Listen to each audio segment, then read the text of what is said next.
Breaking news, it has only been 36 hours since the blood moon, the total lunar eclipse over the United States of America, and Donald Trump has now just ordered attacks on Yemen. Sources on the ground are reporting that these attacks are including both air and naval strikes on dozens of targets. Early reports have munitions hitting the ground in the capital of Yemen, which is Sana'a. This is where the Houthis are. Donald Trump left a Truth Social post just hours ago. Today, I have ordered the United States military to launch decisive and powerful military action against the Houthi terrorists in Yemen. They have waged an unrelenting campaign of piracy, violence, and terrorism against American and other ships, aircraft, and drones. Joe Biden's response was pathetically weak, so the unrestrained Houthis just kept going. It has been over a year since a U.S.-flagged commercial ship safely sailed through the Suez Canal, the Red Sea, or the Gulf of Aden. The last American warship to go through the Red Sea 4 months ago was attacked by the Houthis over a dozen times. Funded by Iran, the Houthi thugs have fired missiles at U.S. aircraft, targeted our troops and allies. These relentless assaults have cost the U.S. and world economy many billions of dollars, while at the same time putting innocent lives at risk. The Houthi attack on American vessels will not be tolerated. We will use overwhelming lethal force until we have achieved our objective. The Houthis have choked off shipping in one of the most important waterways of the world, grinding vast swaths of global commerce to a halt and attacking the core principle of freedom of navigation upon which international trade and commerce depends. Our brave warfighters are right now carrying out aerial attacks on the terrorists' bases, leaders, and missile defenses to protect American shipping, air, and naval assets, and to restore navigational freedom. No terrorist force will stop American commercial and naval vessels from freely sailing the waterways of the world. To all Houthi terrorists, your time is up, and your attacks must stop, starting today. If they don't, hell will rain down upon you like nothing you have ever seen before. To Iran, support for the Houthi terrorists must end immediately. Do not threaten the American people, their president, who has received one of the largest mandates in presidential history, or worldwide shipping lanes. If you do, beware, because America will hold you fully accountable, and we won't be nice about it. From Newsmax, they're seeing some early reports of the explosives, the munitions impacting the sites around the capital.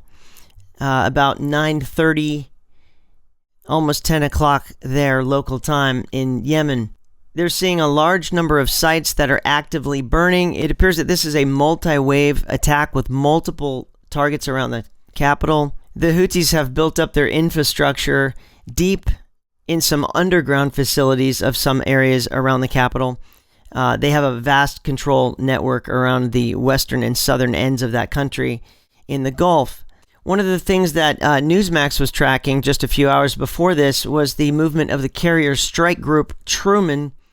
The last reported position was in this area in the Red Sea. They're trying to piece together just how broad these airstrikes are. They seem to be, they're getting reports that dozens of sites have been hit, and they're hearing the planes overhead. The attacks are ongoing from what they're hearing. There is an expectation that these attacks could last for days. The Houthi infrastructure is deep underground. It's being reported that the Israeli sources, what's on their mind is would, in this moment where the Houthis appear to be getting pounded pretty good, would they attempt to launch another ballistic missile at Israel? They're not getting any word from the Israeli side as to any concern about that. The last time the Houthis launched a ballistic missile at Israel was January 18th, and they were intercepted. But they have been launching dozens of drones and ballistic missiles towards Israel. And it stopped right before President Trump's inauguration. Zach Anders, who's the Middle East correspondent for Newsmax, is saying that the Israeli war cabinet is still, from what they can tell, is still meeting.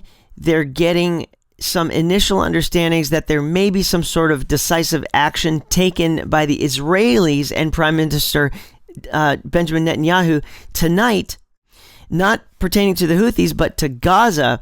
So Israel could be attacking Gaza as well tonight. So this could be one heck of an evening. If you're on my channel, you know that this all, of course, means one thing. It means that there has to be war in the Middle East. I've been saying this now for years and years. There has to be war in the Middle East for Daniel 9:27, the prophecy from Daniel that says that there will be a peace agreement with many nations for 7 years. And at that point, that's what kicks off the next wave of Bible prophecy to occur, which the finale is that Jesus Christ will be coming out of heaven to the earth to reign from Jerusalem over his people, the Israelites, for 1,000 years. But first, before Daniel 9:27 takes place, this is the timeline right here. It's been 2,000 years since Jesus Christ. A day with the Lord is 1,000 years. It was one day, and then there was the second day. The third day is here when Jesus Christ returns. But right before that happens, this has to happen. The Middle East is at war. Peace and safety, 7 years must take place. The reason for the peace and safety is that war is going to break out. And Donald Trump is the one that's going to facilitate that, but he also has to play tough with all these narcissists in the Middle East, because the only thing that narcissists respect is power.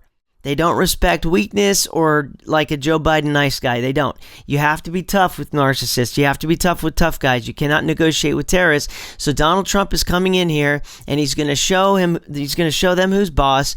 But Israel is we don't control Israel. Trump doesn't control Israel. Israel may get in their own skirmish, and that could include Gaza. That's this here. And then Israel will then eventually, what's going to happen is that World War III might kick off. It will be stopped, though, with a peace agreement of 7 years. I believe that may be this fall. Give it another 7 months or so, and we'll see if peace and safety is called for in Jerusalem. And then Israel will be able to rebuild their temple. They will rebuild it for 3.5 years, and then it will be taken away from them. I won't get into that here, but like and subscribe, and make sure you catch one of my live streams. We'll be talking about all these kinds of things soon. This is just a quick update. It is kicking off in the Middle East tonight. My name is Scott Clark with the Eternal Rhythm Flow YouTube channel. God bless, and I'll see you soon.